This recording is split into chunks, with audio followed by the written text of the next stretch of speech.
Hi, my name is Skip Stewart. I'm the Chief Improvement Officer for Baptist Memorial Healthcare, and I cannot tell you how appreciative I am of Melanie and James in leading the JR effort here at NEA Baptist. One of the things I really liked about your graphic up here was the arrow between people and the supervisor. I liked how the arrow went both ways. And I find a lot of times people don't understand how that is connected to some of our work. You know, one of the things in the Baptist management system, we want to focus on purpose, people, and process. But without people, we can't get anything done. And we have this mental model that we call the improvement kata. And so we have a coach and a learner, and we're trying to move towards a target condition.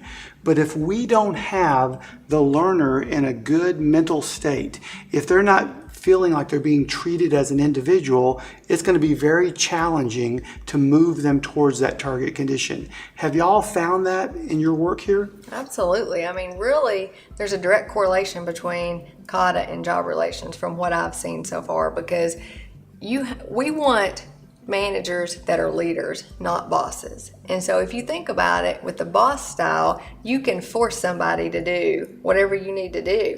But we don't want that. We want engaged employees that want to achieve results because they're engaged in the work that they do, that they're giving feedback, that we understand them, respect them, that we lead with humility. So that's really what it's all about. It's really a correlation with kata and how we treat people, and we respect them and we show them humility. That's really good. What's your thoughts, James? Yeah, I totally agree with Melanie. I think one of our values as an organization is respect for the individual. And I think bringing the 4 foundations and implementing this with kata and JR really shows that we do respect our employees, and it opens that trust, and opens those lines of communications with our supervisor, and it kind of takes away that command and control environment. That's great. Another very innovative thing that I've seen y'all do that's been so encouraging is, in addition to making the connection that you just spoke about with kata and JR, you've also been using kata, from my understanding, to deploy JR. You've been, instead of implementing, you've been experimenting your way forward. Speak a little bit about that, if you would.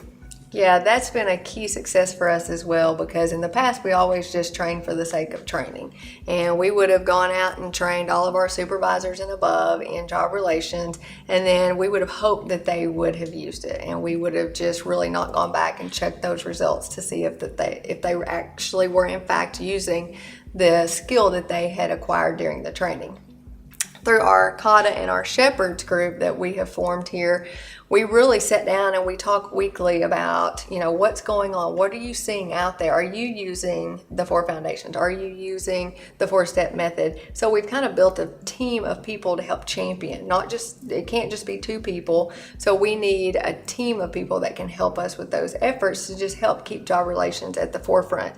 The other thing really that I would say that we all have to do as leaders in an organization is we have to always keep that at the forefront. So when I have a director come to me with a question or with a decision that they need out of me, the first thing that I do is say, have you done job relations on this? Have you used the 4-step method? Because really, in order for me to make an informed decision, I need all the facts, right? Because historically, as a leader, I didn't have all the facts.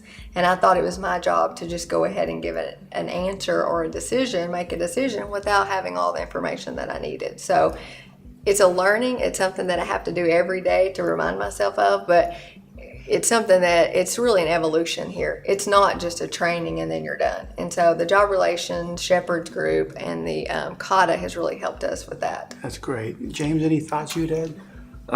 Yes, I echo what Melanie said, and I think one thing I've trained, and Melanie has trained, and we have some other certified trainers, we've trained most of our leaders and directors. And when you come out of day 1 of this class, I don't know how many times I've heard, this is the best training that we've ever had.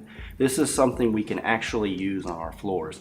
And that's really refreshing to hear as a trainer, especially job relations and being in HR. And so one of the things that we've done with kata, with the implementation of it, we've kept it in the forefront of their minds, and we've actually seen a reduction in written warnings and a reduction in involuntary terminations. That's great. Because they're implementing the foundations, going through those 4-step method, which shows that respect for the individual. I have a really good story about that. I have a manager who has been managing people for 20, 25 years, and she told me her own words, which really just made my day. She said, you know, for 20 years I've been managing people, and I have thought that it's really just my job to enforce the rules, and if they don't follow the rules, it's my job to write them up. That was how she managed people. And she said, you know, now that I've had job relations training, I actually look at my people as individuals, and I actually go find out what's going on with them and why they're not following the rules. And that's really what we try to teach is if someone's not doing something, why are they not doing it? Ask them, what happened? Why are you not able to do that? Or why did you do that? And really listen to them and what they have to say. That's the other thing job relations isn't going to teach you is don't do all the talking. So as a manager, you shouldn't do all the talking. You need to let them tell you what's going on, and you need to have the skills in getting information out of them. And so that's the other, to me, that's very rewarding for me to see the development in our managers towards becoming leaders. That's great. And one thing I would just add on that is so many times in the past, a situation would present itself and a manager finds themselves like a deer in the headlights. Well, what do I do? How do I attack this problem? And they would run to their supervisor or they'd run to HR. Well, here it is. Here's the problem. What do I do?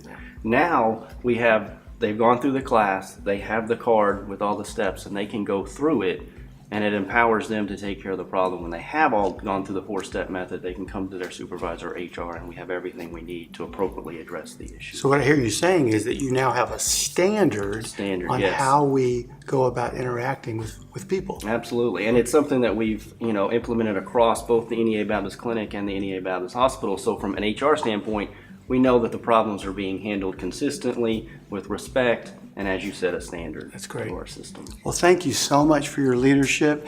And once again, as we talk about purpose, people, and process with the Baptist Management System, I would make the argument at the end of the day, it's all about people. Thank you.